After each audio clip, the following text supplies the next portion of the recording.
la Présidente, 2020 a été une année à part, dont il sera difficile de retenir autre chose que la pandémie. Elle a mis à rude épreuve nos systèmes de santé, nos systèmes sociaux, politiques et économiques. Et il faut dire et le reconnaître, en début de l'année, la crise a montré les faiblesses du système européen et du projet européen, notamment avec le manque de coordination face à la première vague. On se souvient encore de la fermeture désordonnée des frontières. Mais cette année a aussi montré la capacité de rebond et a donné de réelles perspectives pour approfondir notre union. Le travail de coordination pour la recherche et l'achat de vaccins est un exemple, de même que le plan de relance qui vient de renforcer le budget pluriannuel.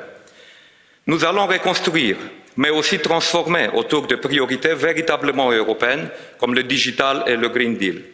Non seulement nous avons travaillé pour réagir à la crise, mais aussi, avec ce paquet de mesures, nous prenons des décisions qui vont durablement marquer le projet européen.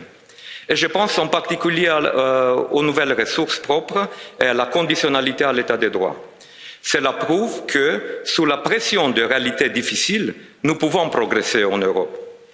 But before adopting these measures, I want to tell you, Madam President, that both myself and my group listened carefully your words, and I welcome your statement that law prevails over political declaration. Because the European Commission must fully respect the treaties. Indeed, its primary function is to do just that, and apply the text as decided by co-legislators as soon as enter into force, and without any further constraint. And this is extremely important for my group. We are very happy that we have this rule of law mechanism.